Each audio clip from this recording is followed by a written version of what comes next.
नमस्कार, news mall 18 मध्ये आपलं सगळ्यांचं स्वागत। मी प्रियंका पाटील शेळके। जाणून घेऊयात न्यूज मॉलच्या खास घडामोडी। कारण आता नाव घेत बसलं तर 4-2 जणांची नाव तरी विसरणार आणि एक तर नवीनच आता लोकसभेची निवडणूक झाली आणि ज्याचं नाव राहील ते म्हणून आम्ही काही काम नाही केलं का निलेश लंकेचं बघूनच घेऊ, त्याच्यापेक्षा आपलं सगळंच म्हणलं तर ठीक आहे का नाही। कारण एखादी नवीन नवरी असली ना त्याला जपून राहावं लागत, त्याला जरा अंदाज येऊस तर सासूचा स्वभाव कसा आहे, सासऱ्याचा कसा आहे, दीर कसा वागतो।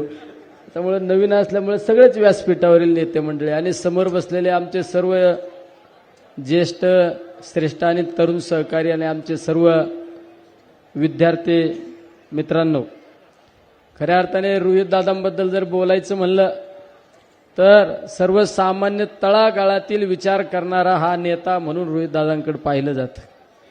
तर बऱ्याच वेळा आपण एखादा आमदार खासदार निवडून आल्यानंतर फक्त मतदारसंघाचा विकास करीत असताना एखादं ग्रामीण रुग्णालय झालं पाहिजे, रस्ते झाले पाहिजे, यापेक्षा वेगळा कुणी विचार करीत नाही।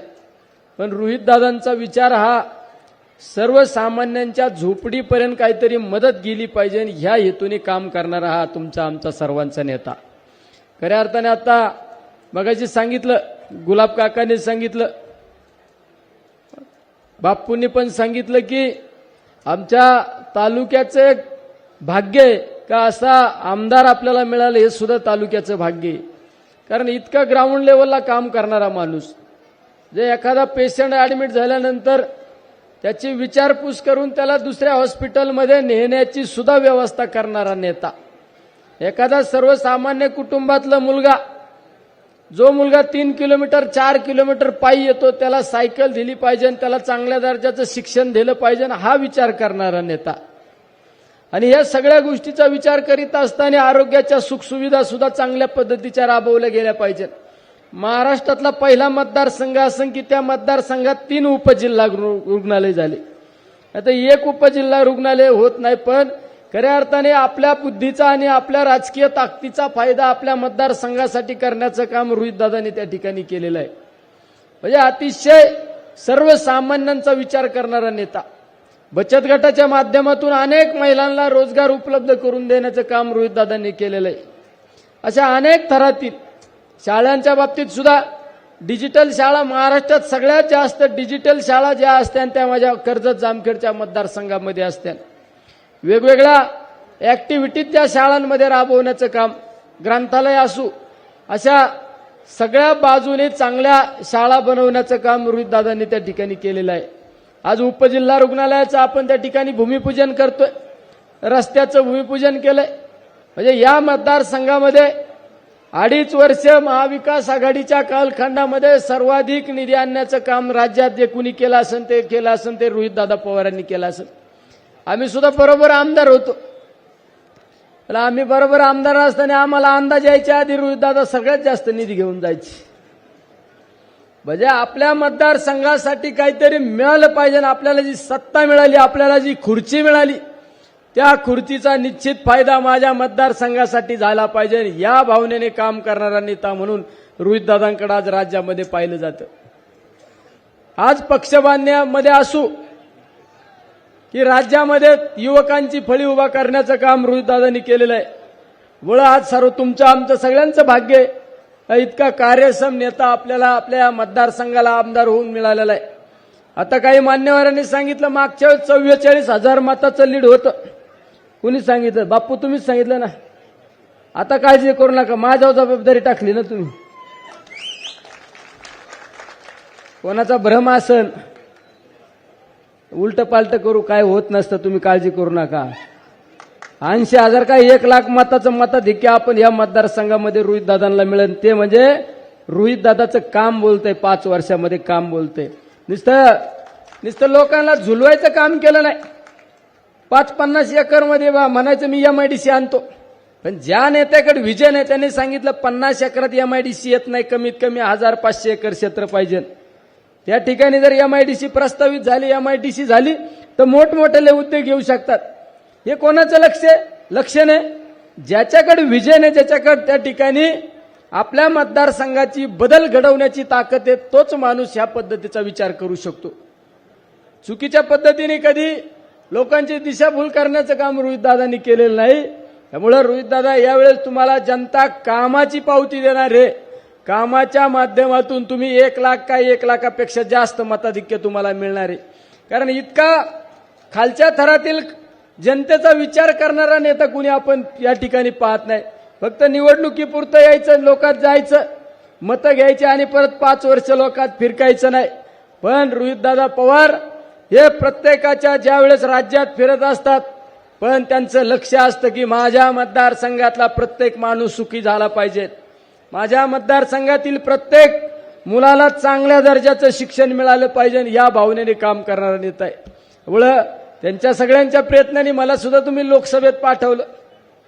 मला सुद्धा निवडणूक झाल्यानंतर लगेच दौरा घेणं अपेक्षित होतं. पण रोहितदादांमागं राज्याच्या जबाबदाऱ्या, आमच्या मागं पण, त्यामुळं थोडा गॅप पडला. पण काय काळजी करू नका, मी ऑनलाईन आहे, कधी पण तुमच्यासाठी उपलब्ध असणार आहे. निवडणुकीपुरतं फक्त गप्पा मारायच्या आणि परत 5 वर्ष लोकात फिरकायचं नाही, याच्यातला मी नाही. रोहितदादा जसा आहे तसा मी पण आहे, तुम्ही काळजी करू नका. निश्चित आताशी आमचं केंद्रात अधिवेशन चालू झालेलं आहे. मी अमोल कोल्हे साहेबांना सांगत असतो, जरा मला आयडिया द्या राव, काय करायचं, कसा निधी खेचून आणायचा. आपलं विद्यार्थी म्हणून राहायचं. आपण लय हुशारपणा दाखवलं की मग कुणीच काही शिकित नाही, आहे का नाही. आपलं काय म्हणतात ना ते काय खाली पडून. आता आमचे अमोल कोल्हे साहेब म्हणजे ब्रँड आहे संसदेत. अमोल कोल्हे जर उठले ना भाषण करायला, भल्या भल्यांच्या बत्त्या गुल होत्यात.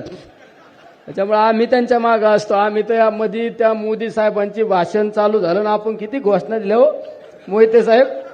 आम्ही तर घोषणा नवीनच काढली, येळकोट येळकोट जय मल्हार. ते बाकीचे म्हणायचे ये क्या आहे, म्हणलं हे हमारी घोषणा आहे.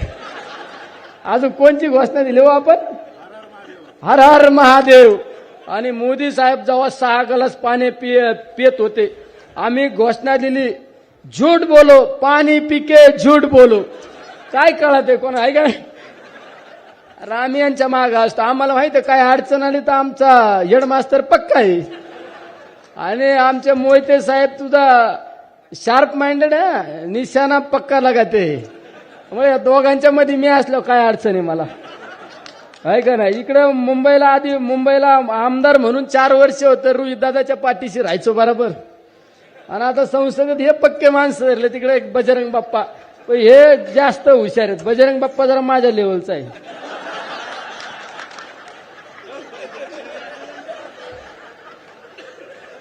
त्यामुळे आम्ही सुद्धा आता हे उपजिल्हा रुग्णालयाचं उद्घाटन रोहितदादाला सांगितलं, फक्त हे 2 माणसं घेऊन या. ते म्हणले दोघांत का हट्ट तुला, म्हणलं माझा स्वार्थ आहे रोहितदादा. यांना एकदा आणलं, एकदा सत्कार झाला तर तिथं आपल्याला मार्ग मोकळा ना. म्हणजे खऱ्या अर्थाने अमोल कोल्हेंच्या बाबत आहे ना आपला सगळ्यांचा अभिमान आहे. आणि जे होत नाही ना ते करून दाखवण्याची ताकद जी असेल ते म्हणजे आमच्या अमोल कोल्हे साहेबांमध्ये आली. शिवपुत्र संभाजी महाराजांचं महानाट्याच्या माध्यमातून प्रत्येकाच्या घराघरामध्ये छत्रपती संभाजी महाराजांचा इतिहास दाखवण्याचं काम केलं. आणि त्या शिवपुत्र संभाजी महाराजांच्या महानाट्याने निलेश लंकेसारखा माणूस सुद्धा खासदार झाला. पण इतकी ताकद आहे. दुनिया बदलती है, काय झुकती है दुनिया, झुकाने वाला चाहिए असा माणूस म्हणजे अमोल कोल्हे साहेब. ते या ठिकाणी उपस्थित आहे. त्यांनाही माझ्या नगर दक्षिण लोकसभा मतदारसंघाच्या वतीने धन्यवाद देतो. आज संसदेत काम चालू आहे, पण माझं आज विषय होता नेमका डेअरी आणि ॲनिमल. मला आता डेअरी आणि ॲनिमल म्हणलं माझा आवडता विषय, पण काय आता आजचं ते गंमत हुकली. आजचं उद्या ढकलावता आलं तर बघा ना जरा काही करता आलं तर. अरे हे बोलत आम्हाला बोलायलाच माईक द्याय ना कुणी. शेवट आपल्याला आपला मतदारसंघ सुद्धा महत्वाचा असतो. इतक्या राज्याच्या उंचीवरले नेते मंडळी आपल्या मतदारसंघामध्ये इतका कामाचा व्याप सोडून जर येत असतील, आपण सुद्धा त्यांच्या स्वागताला हजर झालं पाहिजे. आज त्यांच्या आई आजारी असताना सुद्धा हॉस्पिटलमध्ये शिफ्ट करून अमोल कोल्हे साहेब या ठिकाणी आलेले आणि धैर्यशील मोहिते साहेब सुद्धा रात्री 2:30-3 वाजता पुण्याच्या एअरपोर्टला उतरले, सकाळी 5-5:30ला घरी गेले, सकाळी करमाळ्यात नॅशनल हायवेच्या लोकांची मिटिंग घेऊन या ठिकाणी आले. म्हणजे इतक्या धावपळीतून या ठिकाणी सर्व आपल्या कार्यक्रमासाठी उपस्थित राहिले, उद्घाटनासाठी उपस्थित राहिले. सर्वांना पुन्हा एकदा धन्यवाद देतो. आणि सर्व माझे विद्यार्थी 2 वाजल्यापासून बसवले, त्या सर्व विद्यार्थ्यांना सायकल मिळणारे. मागच्या वेळेस 10-12 सायकल, आज परत 4,000 सायकल. मी पण रोहित दादांना सांगतो, दादा जाता जाता आपल्या बाकी 5-6 मतदारसंघात पण तेवढी जरा मदत करा सायकलची.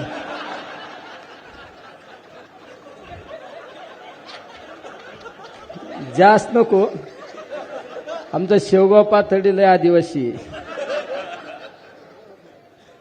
तिथं अजून आमचं नगर तालुक्यातला काही भाग ग्रामीण आहे आणि रावरीचा तिकडला भाग आहे ना जरा, त्याच्यामुळे जास्त नाही. नगर दक्षिणला तुमच्या वतीने एक 10,000 सायकल द्या बुवा, अशी माझी सगळ्यांच्या वतीने. कारण रोहित दादा देणार ना, देण्याची दानत राज्यात जी असेल ना ती फक्त पवारात आहे, हे तुम्हाला सगळ्यांना सांगितलं. या राज्यात नाही, देशात लय पैशावाले लोक आहेत, आम्ही जवळून अनुभवलेलं. आम्ही खोटी स्तुती करणारा माणूस नाही. ज्याच्यात दानत असं ना, दातृत्व ज्याच्यात असं ना, ते म्हणजे फक्त पवारात दातृत्व आहे. नाही तर या राज्यामध्ये अनेक उद्योजक आमदार आहेत, अनेक ज्यांच्या करोड रुपयाच्या संपत्ती आहे, अनेक आमदार खासदार आहे, पण दानत नाही. कायद्याच्या व्यतिरिक्त वेगळं काम करीत नाही. सायकल वाटप, एखाद्या पोराच्या हातात बिस्किट पोडा द्या म्हणलं तरी अंगाला घाम फुटतो असे आहेत. दानत असावा ना, ती रोहित दादांमध्ये दानत आहे. मी तर बऱ्याच वेळा सांगतो, पवार इज द पॉवर आणि पॉवर इज द पवार. माझं तर बऱ्याच वेळा डायलॉग आहे, सगळ्यांचा नाद करायचा. सगळ्यांना सांगतो, म्हणजे कर्ज जामखेडमध्ये पण कोणाच्या डोक्यात असं त्यांना पण सांगतो. हा, म्हणजे हात जोडून विनंती करून सांगतो, म्हणजे कुठं लांब असला तर मेसेज पास झाला तर बरं होईल. सगळ्यांचा नाद करा, पवारांचा काही करू नका, नाहीतर राजकीय नुकसान करून घेता. हीच या ठिकाणी विनंती करतो. थांबतो. रामकृष्ण हरी.